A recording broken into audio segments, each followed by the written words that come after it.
We would like to invite Jabbar Christo, Senior Mechanical Design Engineer at HCL Technologies. Also, Ashika Anzu, Cybersecurity Specialist at Accenture. Kader Basha Amanullah, Senior Software Engineer in DHL IT Services. Anurika Raghavendra, Electrical Engineer at Solar Turbines. Richie Timoth, Surgical Resident at Regional Hospital. Shamim Banu Kader Basha, who is a student. And our one and only judge, Kanchana Jayakumar, a lawyer and conflict counselor, prize winner of poetry competition in UK Europe contest. So let's have fun here. Definitely this time it is going to be much more fun than last time Pattimandram. So we are all very excited. Hope you are all too. என் அப்பன் முருகனையும் என் குருநாதரையும் வணங்கி என் உரையை தொடங்குகின்றேன். திரைப்படம் சமுதாயத்தை மாற்றுகிறது அல்லது சமுதாயம் திரைப்படத்தை மாற்றுகிறது. காலையில் சாப்பிட உட்காந்தேன். குஷ்பு இட்லி, நயன்தாரா குருமா அப்படின்னு வைக்கிறாங்க. இதுனடா அது, தொன்று தொட்டு நம்ம சாப்பிட்டுட்டு இருக்கிற இட்லியை குஷ்பு இட்லின்றாங்க, நயன்தாரா குருமான்றாங்க. அப்படின்னு பார்த்தா நவரத்தின குருமாவா? ஆமாங்க, திரைப்படம் தான் இன்னைக்கு சமுதாயத்தை மாற்றுது அப்படின்னு சொல்ல வந்திருக்காங்க திரு காதர் அவர்கள், திரு ஜபா அவர்கள், திரு ருச்சி அவர்கள். அதெல்லாம் இல்லைங்க, அப்படியெல்லாம் மாற்றிட முடியாது. நம்ம சமுதாயம்தான் திரைப்படத்தை மாற்றுது. உணவே நல் மருந்தாக இருந்தோமே சிறந்து அப்படின்ற நல்ல பாட்டு யாருக்காவது தெரியுமா? இங்கே பாதி பேருக்கு அந்த பாட்டே தெரியாது. இப்படி நல்ல விஷயங்களை நம்ம திரைப்படத்து மூலிமா கொடுத்தாலும் சமுதாயம் தயாராக இல்லை அதை ஏற்றுக்கிறதுக்கு. அதனால் ஆத்தி சந்தனக்கட்டை அப்படின்ற பாட்டெல்லாம் தான் ஹிட் ஆகுது அப்படின்றாங்க. சமுதாயம் திரைப்படத்தை மாற்றுகிறது அப்படின்னு சொல்ல வந்திருக்காங்க திருமதி அனுரிகா அவர்கள், செல்வி ஷமீம் அவர்கள், திருமதி ஆஷிகா அவர்கள். வாங்க திருமதி அனுரிகா அவர்களே வந்து சொல்லுங்க உங்க உரையை.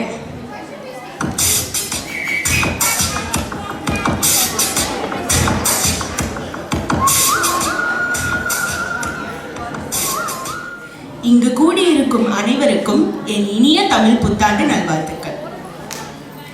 சமுதாயம்தான் திரைப்படத்தை மாற்றுகிறது என்ற தலைப்பில் நான் இங்கு பேச வந்துள்ளேன்.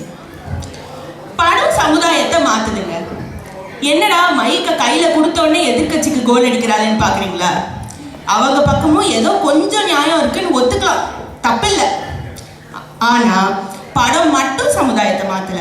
பள்ளிக்கூடம், அரசியல், நவீன நாகரீக மாற்றங்கள், ஏன் இன்ஸ்டாகிராம், டிக்டாக்லாம் கூட இப்ப சமுதாயத்தை மாத்துதுங்க. ஒண்ணுமே இல்லை, நானும் என் தம்பியும் ஒரு நாள் படம் பார்க்கலான்னு உட்காந்தோம். படம் போட்டு 5 நிமிஷம் தான் ஆகுது, திடீர்னு அந்த பக்கம் ஒரு குபீர் சிரிப்பு. என்னடா இது அவ்வளோ பெரிய காமெடி சீன்லாம் இல்லையே அப்படின்னு அந்த பக்கம் திரும்பி பார்த்தா பையன் ரீல் ஊட்டிட்டு இருக்கான். இப்படி படம் பார்த்தா எப்படிங்க படம் சமுதாயத்தை மாத்தும்? நீங்களே சொல்லுங்க, உங்கள எத்தனை பேர் நெட்ஃப்ளிக்ஸ் பார்க்கும்போது படம் ஓட்டாம பார்க்குறீங்க? அடுத்த படம் வரைக்கும் தான் இந்த படத்தோட மோகம். என்ன பாப்கார்ன் வாங்கி சாப்பிட்டோன்னு ஞாபகம் இருக்கும், அந்த படத்தோட கதை என்ன அப்படிங்கிறது அடுத்த நாளே மறந்துடுது. ஆமாம்மா, அதையே கேட்குறீங்க. ஒரு 3 மணி நேரம் படத்தை 20 நிமிஷத்துல பார்த்து முடிச்சிடுறாங்க. ஆமாண்ண,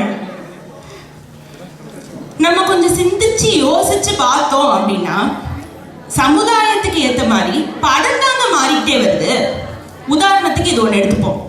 இந்த வசனம் தெரியாத தமிழ் மக்கள் இருக்கவே முடியாது. பொம்பளைன்னா பொறுமை வேணும், அவசரப்படக்கூடாது. அடக்கம் வேணும், ஆத்திரப்படக்கூடாது. அமைதி வேணும், அதிகாரம் பண்ணக்கூடாது. மொத்தத்துல பொம்பளையா இருக்கணும். ஞாபகம் இருக்குங்களா? இப்ப இருக்கிற சமுதாயத்துக்கு இந்த டைலாக் பொருந்துமா? இப்பெல்லாம் பெண்டானே பெண் சாஃப்டா இருப்பாங்கன்னு நினைக்காதீங்க. நான் கொஞ்சம் ரகடான ஆளு அப்படின்னு சொல்லிட்டு படையப்பாவை இன்ஸ்டால கேன்சல் பண்ணிட்டு கிளம்பிட்டே இருப்பாங்க.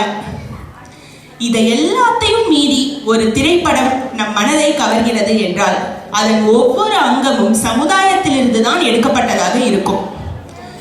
காமெடியன் விவேக் சார் ஒரு படத்துல 10 டேக் டைவர்ஷன் எடுத்து சென்னையில இருந்து திருப்பதிக்கே போயிடுவாரு. அப்ப நம்ம எதுக்கு அதை பார்த்து சிரிச்சோம்? நமது அன்றாட வாழ்க்கையில் நடக்கும் ஒரு நிகழ்வை திரைப்படத்தில் சித்தரித்ததுனால தானே சிரிச்சோம். நகைச்சுவை காட்சிகள், பாடல் வரிகள், கதாபாத்திர சித்தரிப்பு இவை அனைத்துமே சமுதாயம் தந்ததுதாங்க. இவ்வளவு ஏன், ஒரு திரைப்படத்தின் இயக்குனர், ஒரு திரைப்படத்தின் மூலகர்த்தா அவங்களே வீரபாண்டிய கட்டபொம்மன்ல இருந்து அமரன் வரையில் தங்களை சுற்றி இருக்கும் சமுதாயத்தை பார்த்துதான் திரைப்படம் எடுக்கிறார்கள்.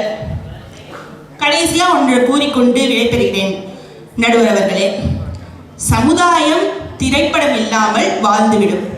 திரைப்படம் சமுதாயம் இல்லாமல் உருவம் கூட எடுக்க இயலாது என்று கூறிக்கொண்டு வாய்ப்பளித்தமைக்கு நன்றி கூறி விடைபெறுகிறேன். நன்றி, வணக்கம். ரொம்ப நல்லா பேசுனீங்க திரு அனுரிகா அவர்களே.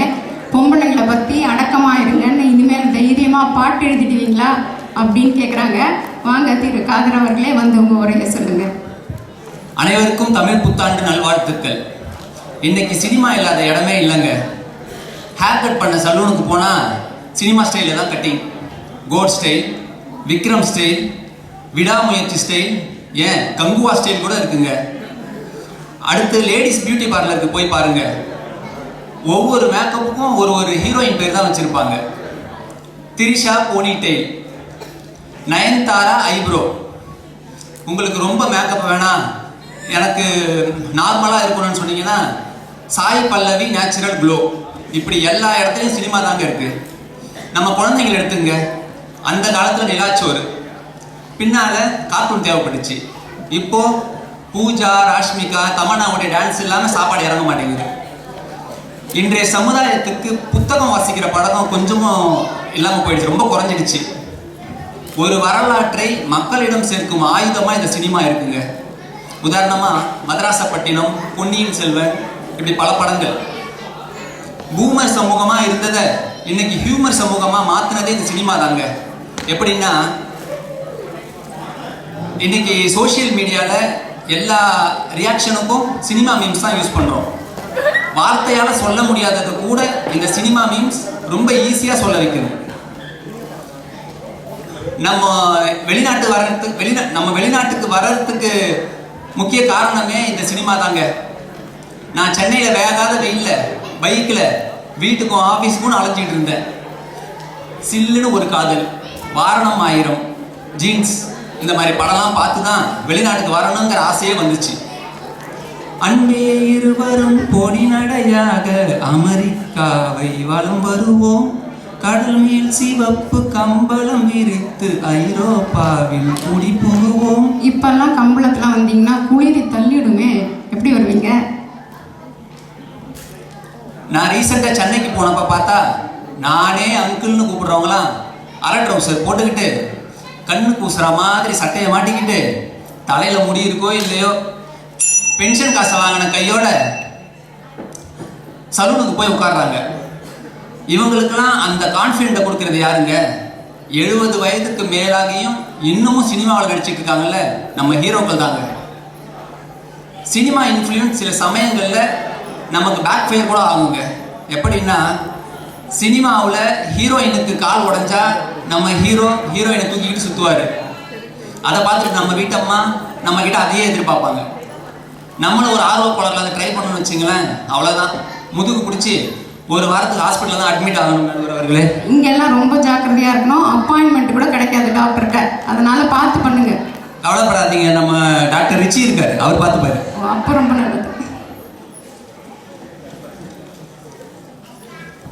இன்றைய துணை முதல்வர் என்னதான் குடும்ப பின்னணி இருந்தாலும் எதற்காக சினிமா துறைக்கு வந்தார்? மக்களிடம் ஒரு கனெக்ஷனை ஏற்படுத்திக்கிறார். ஏன்னா அவருக்கு தெரியும், முதல்வரின் மகனாக இருந்தாலும் சினிமா நடிகராக இருந்தால்தான் மக்களிடம் அதிகமாக ரீச் ஆக முடியும் என்று. 75 வருட திராவிட ஆட்சிக்கு வித்திட்டது பராசக்தி என்கிற திரைப்படமும் அதன் வசனங்களும் தான். இதை மறுக்க முடியுமா? மக்களை கவர்ந்த மிகப்பெரிய அரசியல் ஆளுமைகள் கலைஞர், எம்ஜிஆர், ஜெயலலிதா, அவங்களாம் எங்கிருந்து வந்தாங்க? திரைப்படம் தானே. அந்த திரைப்படங்கள் தான் இன்று சமுதாயத்தை அதிகமாக மாற்றிக் கொண்டிருக்கிறது என்று கூறி வாய்ப்பளித்தமைக்கு நன்றி கூறி விடைபெறுகிறேன். நன்றி, வணக்கம். ரொம்ப அருமையாக பேசுனீங்க திரு காதர் அவர்களே.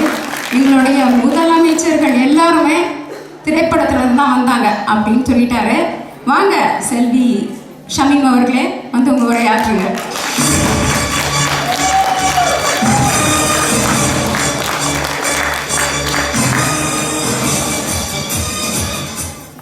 இங்கு வருகை புரிந்திருக்கும் அனைவருக்கும் என் பணிவான வணக்கங்கள். நான் இன்னைக்கு சமுதாயம் தான் திரைப்படத்தை மாற்றுதுன்னு பேச வந்திருக்கேன். ஒவ்வொரு காலத்துலையும் ஒவ்வொரு மாதிரியான படங்கள் வரதை பார்க்குறோம். ஏன்னா காலத்துக்கு ஏற்ற மாதிரி திரைப்படம் மாறிக்கொண்டே தான் இருக்குது. அப்போல்லாம் ஒரு காலத்தில் பார்த்தீங்கன்னா இந்த கரப்ஷனை மையமாக வச்சு தொடர்ந்து படங்கள் வந்துச்சு. இந்தியன், அன்னியன், ஜென்டில்மேன் அந்த மாதிரி. ஆனால் அதுக்கப்புறம் அந்த ட்ரெண்டே ஸ்டாப் ஆயிடுச்சு. ஏன் இந்த படங்கள்லாம் பார்த்து சமுதாயம் மாறிடுச்சா? அதுக்கு பதில் என்னன்னு உங்களுக்கே தெரியும். இப்போ மக்களுக்கு எது பிரச்சனையா தெரியுதோ அந்த மாதிரியான திரைப்படங்கள் தான் எடுக்கப்படுது. உதாரணத்துக்கு எடுத்துக்கிட்டிங்கன்னா மகாராஜா, சித்தா, கார்கி அந்த மாதிரி பெண்கள் பாதுகாப்பை ஒட்டி பேசக்கூடிய படங்கள். அதனால நம்ம சமுதாயம் தான் எந்த மாதிரியான திரைப்படம் வரணுன்றதையே தீர்மானிக்குது. அந்த காலத்துலலாம் எல்லாரும் கூட்டு குடும்பமா இருந்தாங்க. சினிமாலையும் அதே காட்டினாங்க. ஆனா இப்போ குடும்பனாலே அப்பா, அம்மா, பிள்ளைங்க. அதே பாட்டி தாத்தாவெல்லாம் எடுத்துக்கிட்டிங்கன்னா ஒன்று சாமி ரூம்ல ஃபோட்டோவாக இருப்பாங்க, இல்லை வாட்ஸ்அப் காலில் வீடியோவில் இருப்பாங்க. ஆமாம்மா, எல்லாம் வாட்ஸ்அப் வீடியோ கால் தான் இப்போ. எதிரணியில் கூட திரைப்படம் தான் சமுதாயத்தை மாற்றுதுன்னு பேச வந்திருக்காங்க. நடுவர் அவர்களே, நம்ம எல்லாருக்குமே தெரியும் திரைப்படம்ன்றதே ஒரு மாயை தான். நிஜத்தில் நாயை பார்த்து நடுங்குறவனோ பாம்பை பார்த்து பம்புறவனோ படத்தில் 10 பேரை போட்டு அடிப்பான். ஏன் அதை கூட விடுங்க, ஒரு காமனான சீன் சொல்கிறேன். ஆளே இல்லாத ட்ரெயினில் ஒரு அழகான பொண்ணு வந்து உட்கார, பக்கத்தில் ஒரு அழகான பையன் வந்து உட்கார, சிலு சிலுன்னு காத்தடிக்க காதல் பீஜியம்லாம் ஓடும். அதே ட்ரெயினில் நம்ம ஏறினோன்னா அரசியல் பேசுகிற அங்கிள்ஸும் புரளி பேசுகிற ஆன்டிஸும் சுற்றி உட்காந்துக்கிட்டு ஐயோ ஏன்னா இங்கே வந்தோன்னு நம்மளே ஃபீல் பண்ண வச்சுருவாங்க. பாவம், எந்த ட்ரெயினில் போய் உட்காந்து குழந்தை ஏமாந்து போனதும். அதனால் படத்துக்கு போனோமா, நம்மளை அந்த ஹீரோவாக கற்பனை பண்ணோமா, 4 பேரை போட்டு அடித்தோமா, 2 பாட்டுக்கு டான்ஸ் ஆடணுமா, அவ்வளோதாங்க சினிமா. இதில் எங்கே நடுக்கிறவர்களே திரைப்படம் சமுதாயத்தை மாற்றுது. அப்புறம் எதிரணியில் கூட சொல்லியிருந்தாங்க குழந்தைங்கள்லாம் தம்மனா, ராஷ்மிகா பார்த்துட்டு தான் சாப்பிட்றாங்கன்ட்டு. நானும் ஒத்துக்கிறேன், இந்த காலத்து குழந்தைங்களை சாப்பிட வைக்கிறது ரொம்ப கஷ்டம்தான். ஆனால் எந்த குழந்தைங்க கார்ட்டூனும் இந்த ரைம்ஸும் பார்க்க மாட்டேன்னு சொல்லுது. நீங்கள் வந்து தம்மனா, ராஷ்மிகா பார்க்குறதுக்கு சும்மா குழந்தைய கை காட்டாதீங்க.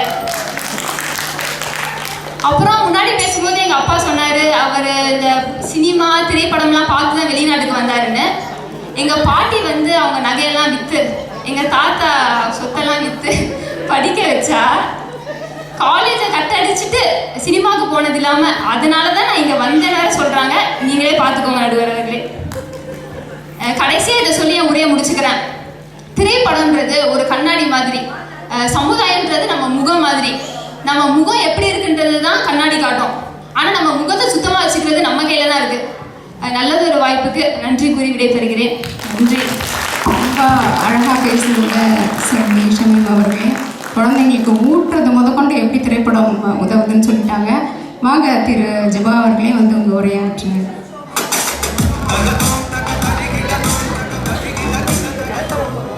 வாழ்க தமிழ். இங்கு வருகை தந்திருக்கும் அத்தனை பேருக்கும் இனிய தமிழ் புத்தாண்டு நல்வாழ்த்துக்களை தெரிவித்துக் கொள்கிறேன். சரி, ஆரம்பிக்கலாங்களா? இந்த டைலாக் கேட்ட உடனே எல்லாருக்கும் என்ன ஞாபகத்துக்கு வருது? நம்ம விக்ரம் படத்தில் கமலஹாசன் ஐயா பேசின டைலாக் தானே. அன்னைக்கு காலையில் 6 மணி இருக்கும், கோழி கொக்கரக்கோன்னு கூவிச்சு. ஐயோ, இந்த டைலாகே நீங்கள் வந்து ரோபோசங்கரோட காமெடின்னு நினச்சிடாதுங்க. நிஜமாவே நான் அன்னைக்கு காலையில் என் ஃப்ரெண்டு வெங்கடேஷுக்கு கால் பண்ணேன். அவன் வீட்டுக்கு தாண்டா வந்துட்டு இருக்கிறேன், இன்னொரு 10 நிமிஷத்தில் வந்துடுவேன், ரெடி ஆயிடு அப்படின்னு சொன்னேன். சொன்னதுக்கு அவன் சொல்கிறான் ஐ எம் வெயிட்டிங் அப்படின்னு. அவன் விஜய் ஃபேனாக இருப்பான் போல.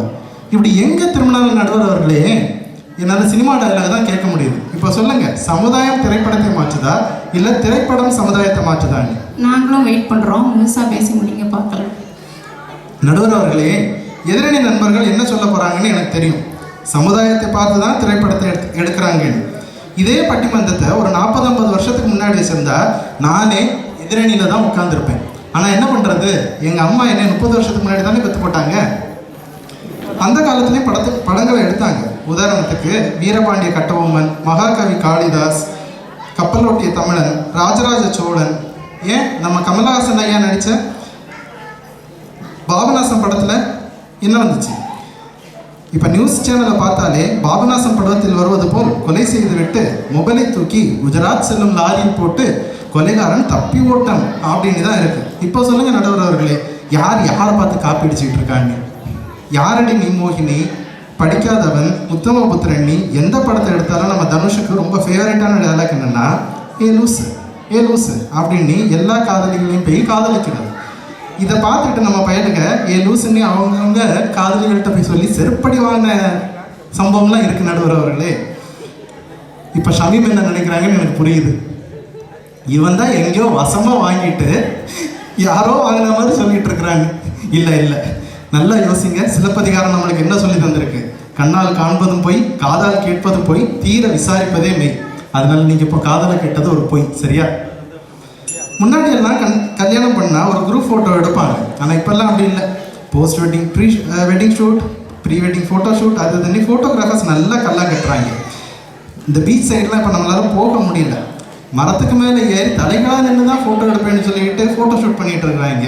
இவங்க ஸ்டண்ட் பண்ணுறாங்களா, உண்மையிலேயே கல்யாணம் தான் பண்ணிக்கிறாங்களா அப்படிங்கிறதுக்கு அவ்வளோ கன்ஃபியூஷன்.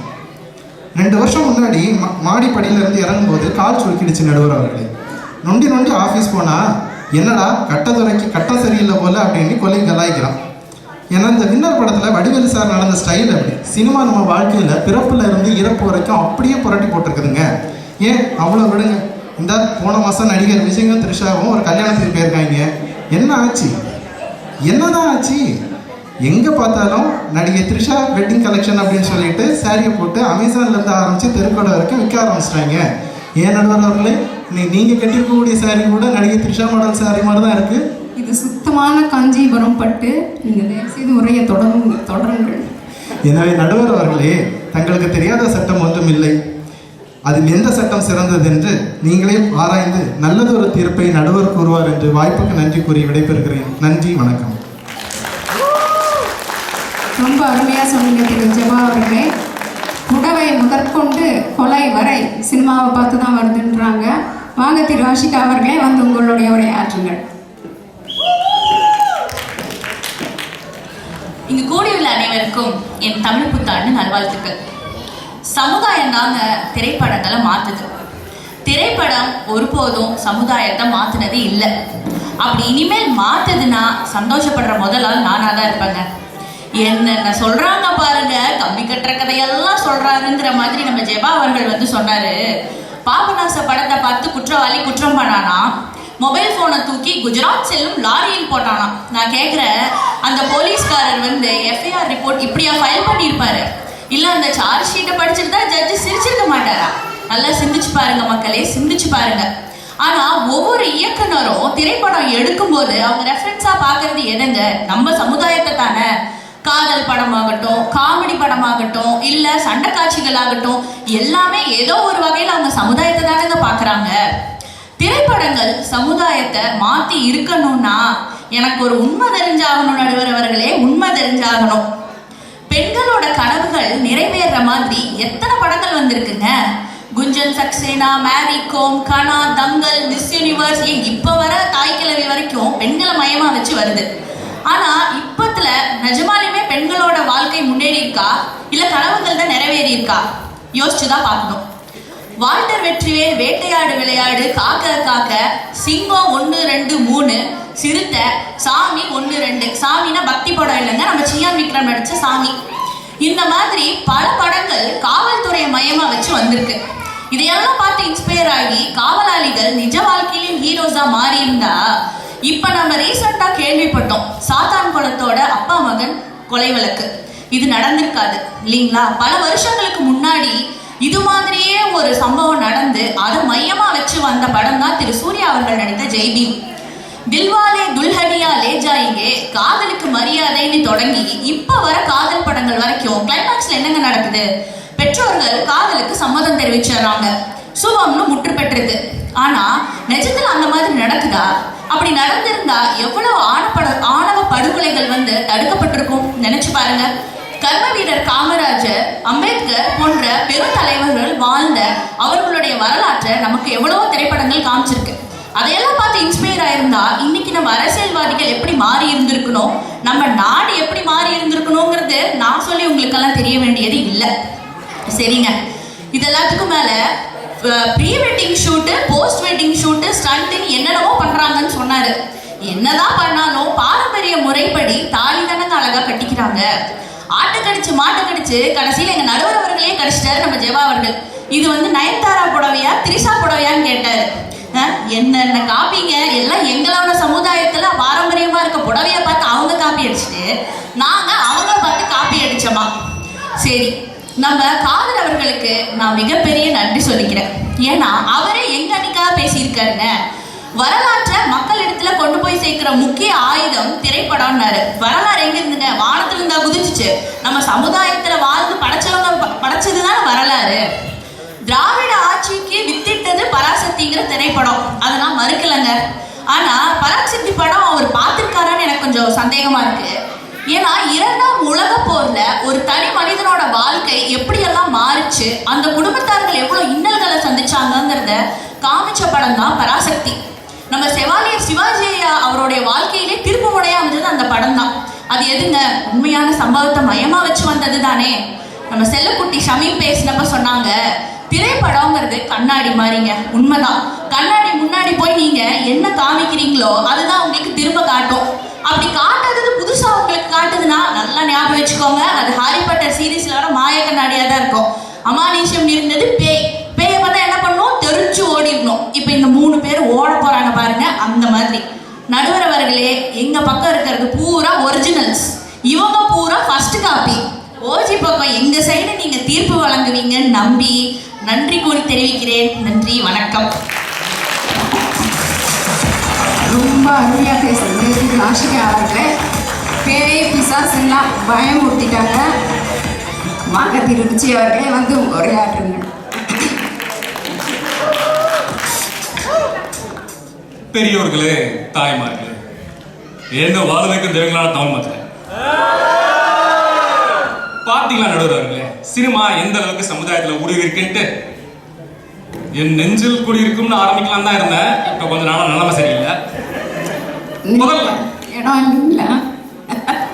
முதல்ல தலைப்பே தப்பா இருக்கு நடுவர்களே. சினிமா சமுதாயத்தை மாற்றுதா இல்ல சமுதாயம் சினிமா மாற்றுதா? சினிமா எதை மாத்தலன்னு வேணா நம்ம வச்சிருந்திருக்கலாம். உணவுல ஆரம்பிச்சு உணர்வு வரைக்கும், ஆடையில ஆரம்பிச்சு அரசியல் வரைக்கும் எல்லாத்துலயும் சினிமாவோட தாக்கம் இருந்திருக்கு. அந்த காலத்துல கமலஹாசன் போட்ட பெல் பாட்டம்ல தொடங்கி இந்த காலத்துல சிவகார்த்திகேயன் போடுற பால்மீன் சட்டை வரைக்கும் சினிமால இருந்து சமுதாயத்துக்கு வந்ததுதான். எதிரடியில் இருக்கிற தாய்க்குளங்களுக்கு ஒரு கேள்வி. கல்யாணத்துக்கு வரன் பார்க்கும்போது யாராவது மாப்பிள்ள ஜெபா மாதிரி நல்லவனா இருக்கணும், ரிச்சி மாதிரி உத்தமனா இருக்கணும், காதர் மாதிரி வல்லவனா இருக்கணும்னு சொல்றாங்களா? இல்லங்க, அஜித் மாதிரி கலரா இருக்கணும், சூர்யா மாதிரி 6 பேக் வச்சிருக்கணும், மேடி மாதிரி ஸ்மைல் வச்சிருக்கணும் தானங்க சொல்றாங்க. நம்ம நடுவர் அவர்களே எங்க அணிக்காக நடிகை பேர்ல இட்லி, நடிகைக்காக கோயில்ட்டு 2-3 பாயிண்ட் பேசிட்டாங்க. எங்க அணியினரும் ஆடை அணிகலன்ட்டு அதெல்லாம் அலசிட்டாங்க. அடுத்து நம்ம ஆரோக்கியம் மற்றும் சுகாதாரத்துக்கு வருவோம். தமிழ் சினிமா மக்களுக்கிடையே multiple personality disorder, schizophrenia, bipolar டிசார்டர்ன்ட்டு புது புது வியாதிகளை ஒரு பக்கம் அறிமுகப்படுத்தினது மட்டும் இல்லாம மருத்துவர்ன்றதுனா நீங்க பாட்டுக்கு மருந்து படமா சொல்லி பயமுறுத்துறீங்களே. அது மட்டும் இல்லாம இன்னொரு பக்கம் smoking kills, drinking is injurious to ஹெல்த்ன்ட்டு விழிப்புணர்வும் கொண்டு வந்திருக்காங்க. சரி, என்னோட பாயிண்ட் கொஞ்சம் பாஸ் விட்டுட்டு எதிரணிக்கு வருவோம். அங்க பேசிய ஷமி அவர்கள் அன்னியன் ஜென்டில்மேன்ட்டு ஒரு பெரிய சங்கர் படம் லிஸ்டா போட்டு ஏன் இப்போ அது மாதிரிலாம் படம் வர்றதில்லை அப்படின்னு ஒரு கேள்வி வச்சாங்க. ஏமா இந்தியன் 2 படம் பார்த்துமாமா இந்த கேள்வி வச்சுட்டு இருக்க நீ? அது ட்ரெண்ட் ஸ்டாப் ஆகலாமா? அந்த டைரக்டர் ஸ்டாப் ஆகிட்டாங்க. அடுத்த அனுரேகா அவர்களுக்கு வருவோம்.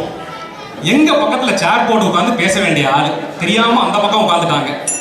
அவங்க அமரன் படத்தை பத்தி இப்ப சொன்னாங்க. உங்கள எத்தனை பேருக்கு திருச்சி மேஜர் சரவணனை பத்தி தெரியும்? நம்ம நாட்டுக்காக கார்கில் போர்ல உயிர் தியாகம் பண்ணவர். ஆனா நம்ம எல்லாருக்கும் மேஜர் முகுந்த் வரதராஜனை பத்தி தெரிஞ்சதுக்கு காரணம் சினிமா தான். இவ்வளோ ஏன் அர்ஜுன் நடிச்ச ஜெய்ஹிந்த் படம் பார்த்து எவ்வளவு பேருக்கு நாட்டுப்பற்று வந்திருக்கு தெரியுமா? கூட்டத்தில் இருக்க 90s கிட்ஸ் எல்லாம் கேட்டு பாருங்க. தாயின் மணிக்குடி தாயின் மணிக்குடினா இப்பவும் பாட்டு போட்டா எஞ்சி நிற்பானுங்க. இன்னொன்னு கவனிச்சிக்கலான்னு தெரியல, எல்லாரும் சொல்லி வச்ச மாதிரி கண்ணாடியை உதாரணமா வச்சுக்கிட்டே பேசிக்கிட்டு இருந்தாங்க. அடிக்கடி கண்ணாடி பார்க்குற பழக்கம் இருக்கு போல எல்லாத்துக்கும்.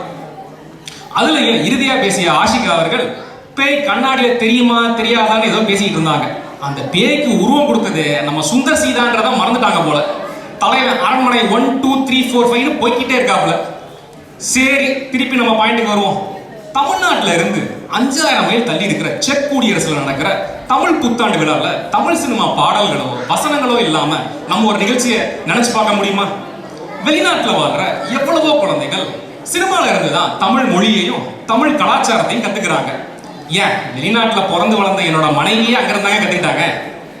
இறுதியா சினிமா சமுதாயத்துல நல்ல விதமா மாற்றுதா இல்ல தீய விதமா மாற்றுதான்னு நம்ம இங்க விவாதிக்கிறதுக்கு வரல.